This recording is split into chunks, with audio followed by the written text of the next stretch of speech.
Hello there, and welcome to another episode of Tawdry Tabletop.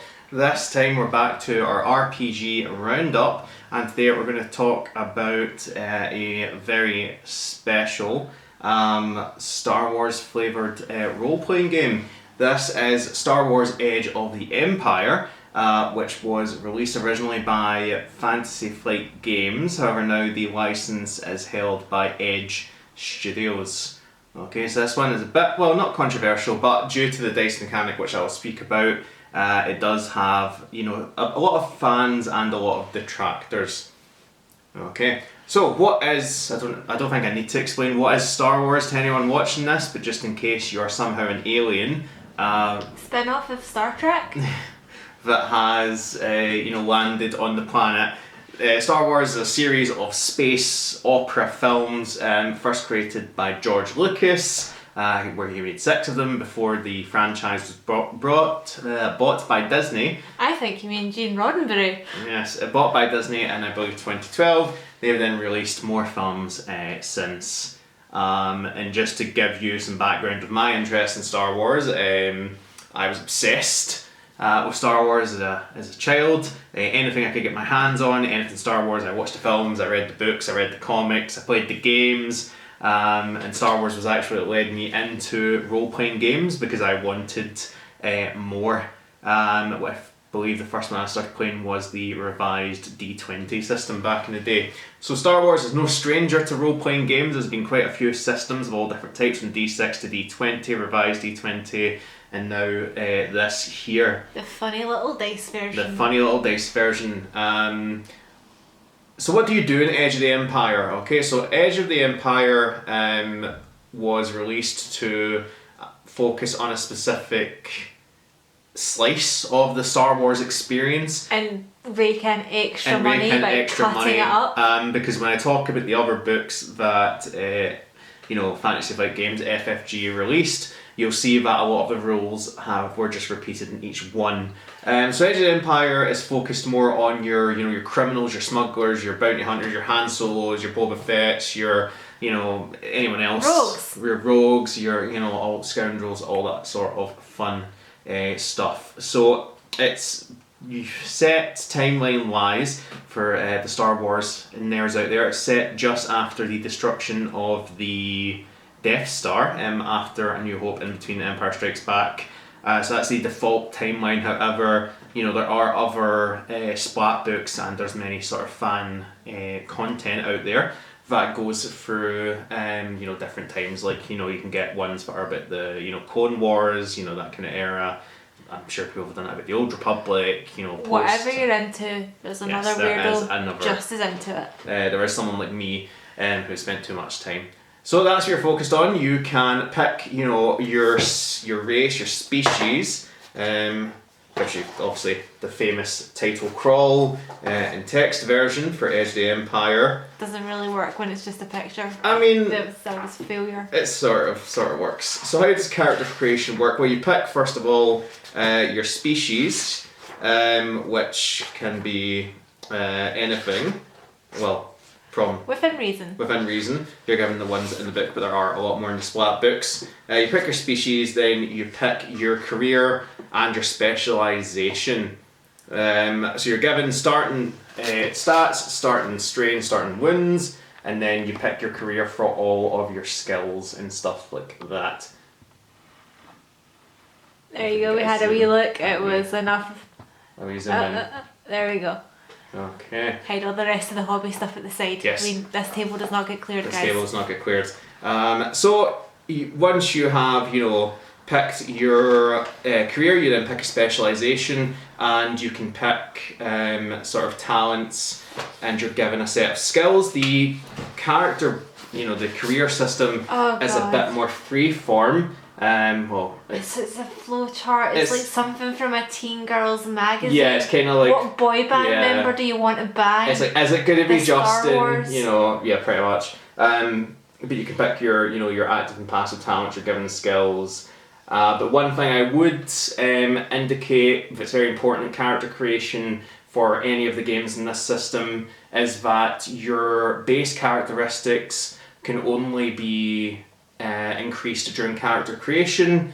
outside of like very rare talents. So everyone suggests when you're making a character, spend basically all of your XP that you're given to increase your characteristics, and then just if you get anything left over, then you can start going down these talents and getting extra skills and stuff. But once you made your character, the rest of your progression is pretty freeform, because you can pick other careers, or you can pick other specializations from them for varying amounts of XP. So it can lead to pretty busted characters if you know what you're doing, and you have a lot of splat books, a lot of source books. You can go hog wild and kind of create whatever you want to, sort of thing. Be your own Mary Sue. Yes. Now, one thing I will note is that in this book, there are no Jedi, because they released a book specifically just for Jedi, called Force and Destiny. However, there is one Force-sensitive character or career, which is, I believe, the Force-sensitive Exile. And if I can find the page for it. You need to just start using post-its. I know, I need to use post-it notes. Please feel free to judge them in any comments that you feel like making.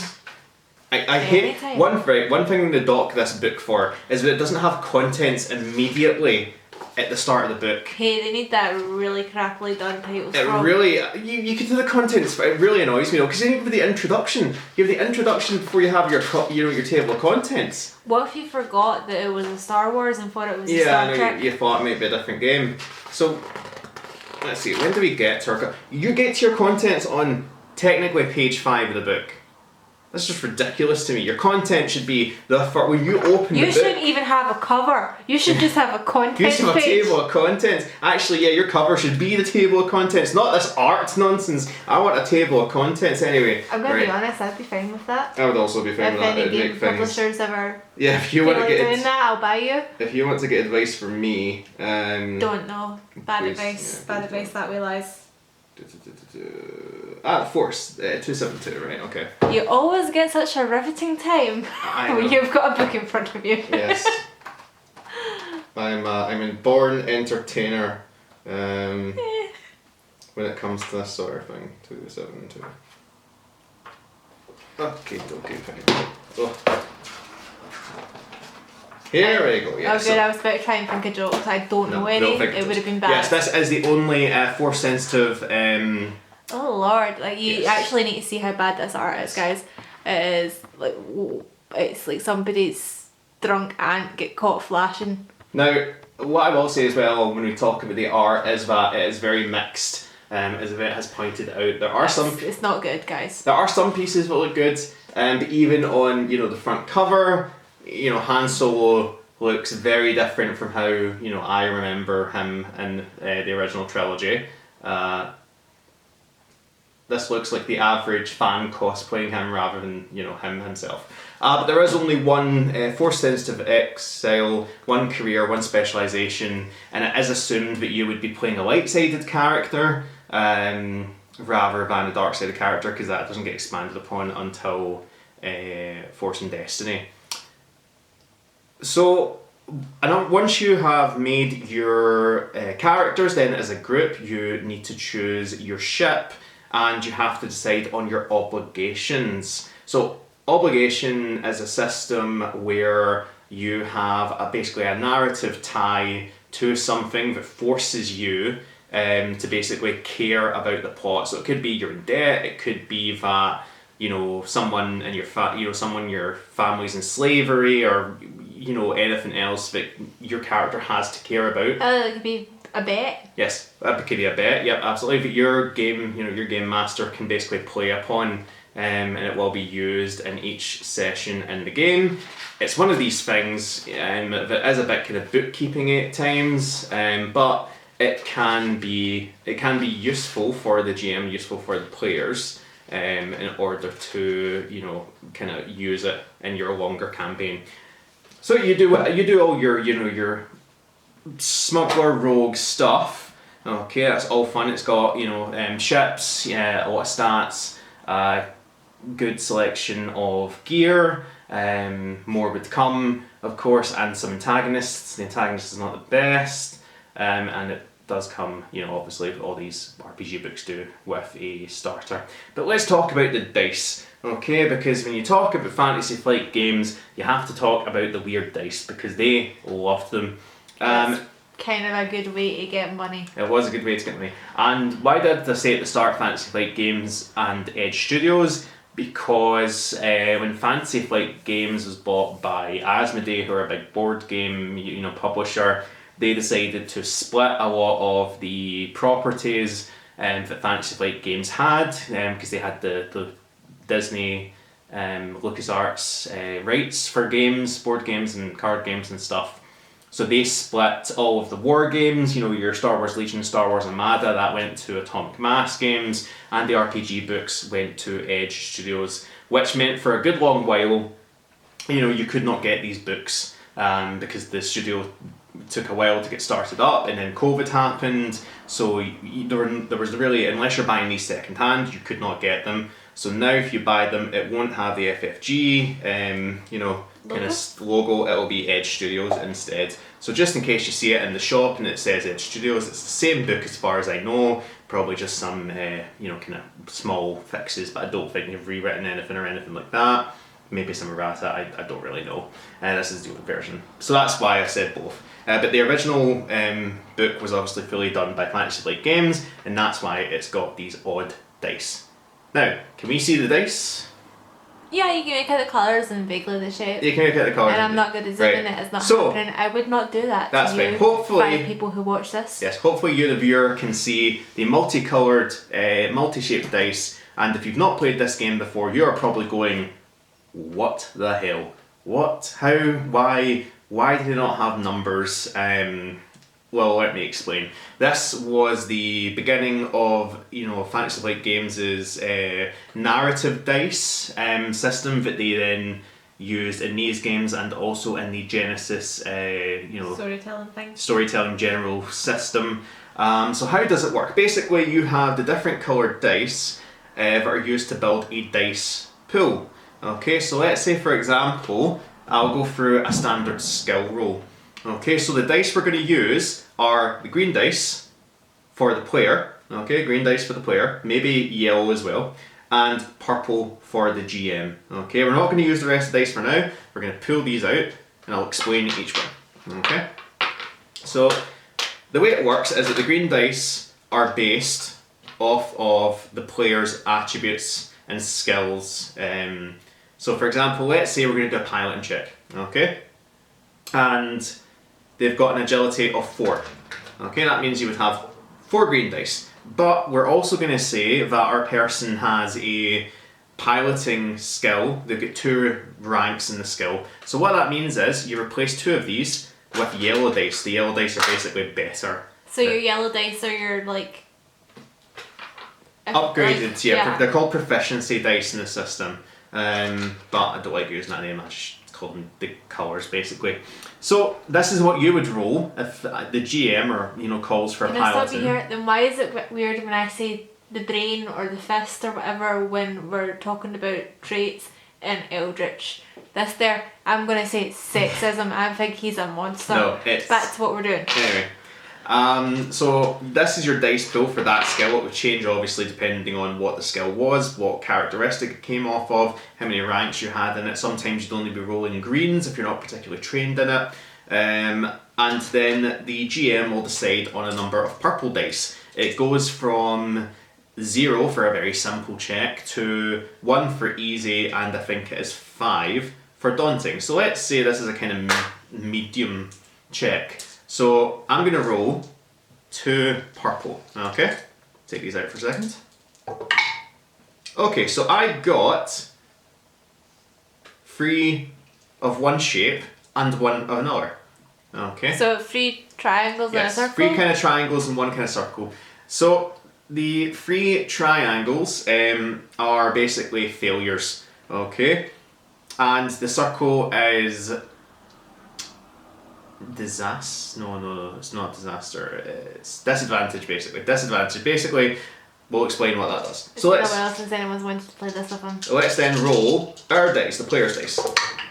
So what you do now is once you've rolled, you compare your successes against failures and threat and advantage. That's what it's called. The circle's threat. So we have 2 successes, 4 successes, 5 successes, and we have 2 advantage. So what happens is they basically count each other out, and hopefully you have more successes and more advantage than you have failures and threats. Okay? But what this can mean, and this is why they called it narrative dice, is that you could have a roll where you succeed, but you end up with a lot of threat. Okay, so it was designed to not simply be a binary, yes or no, pass or fail, like it can be with numeric systems, and turn it into more of, well, it does work, but you've maybe done something. So let's say, for example, you're trying to hack into a computer. Okay, you got through, but as you were, hacking in, you silently sent a request to a nearby terminal, and maybe someone might hear it, or might get to it. Now, these dice rolls can be further modified by either the blue dice, which is a boost, so someone's helping you, or a black dice, which is a setback, so if something's against you. It can also be set back by a red dice, which I can't remember the official name for it, but basically that's used if a prominent antagonist NPC is going against you in the skill roll. So for example, if you're fighting someone who's trained, is not just a random mook, the GM could also add in red dice to say that no, they're opposing you on this combat roll, this melee roll or whatever it is. There's an active threat rather than it just being dangerous. Yes, an active threat and I get a mundane threat.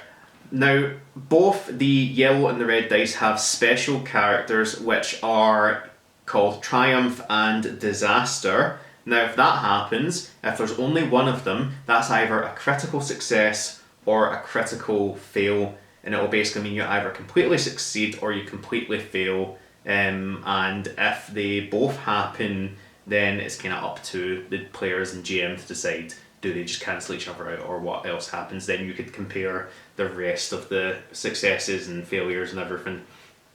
But most of the time you'll only get one or the other. It's pretty rare you'll get both. So critical failures, critical success, it means that not only do you succeed, you also get a big benefit down the line that can be decided by the game master.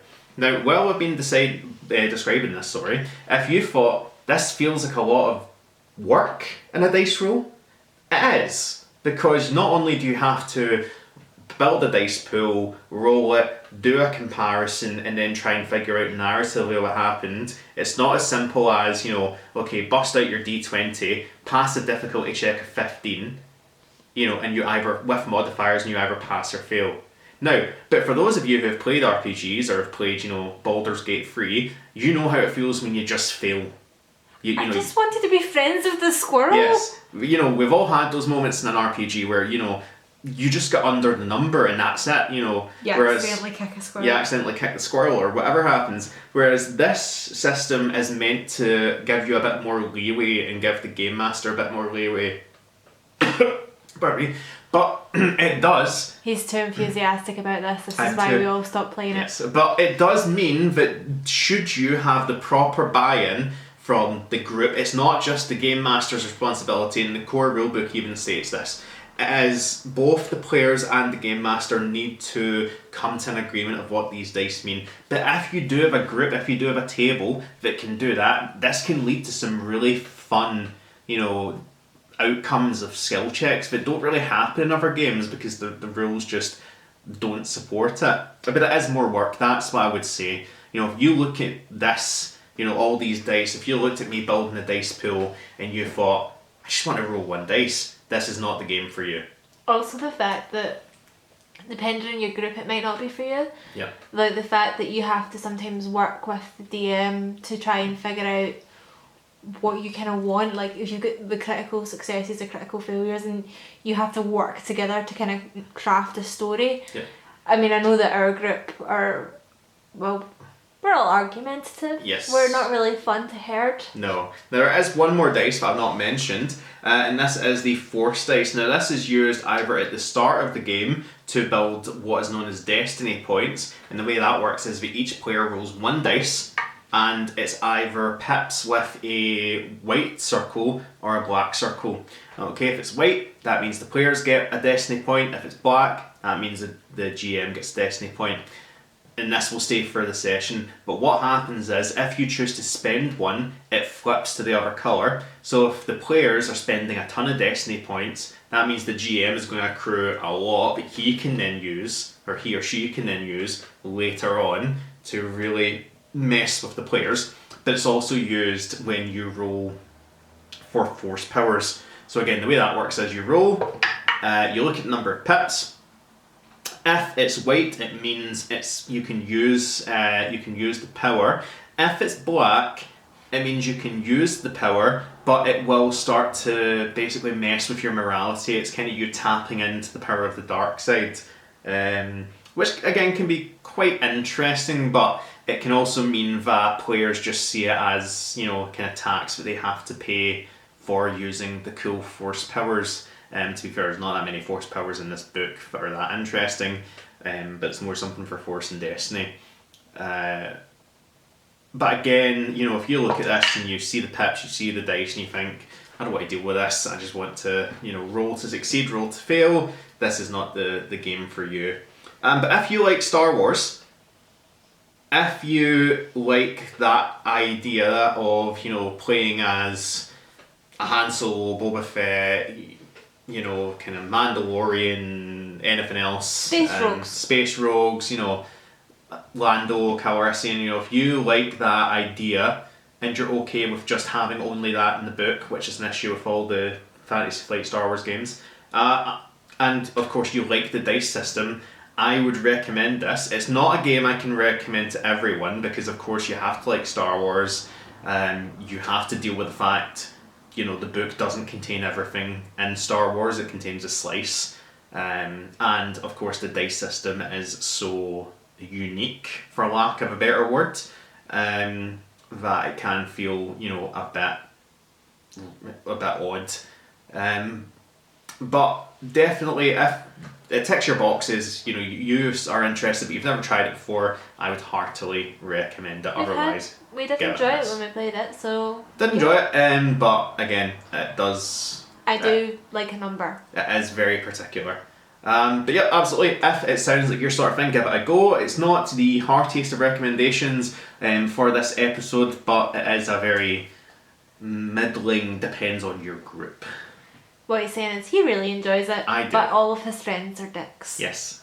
Bye. Au revoir.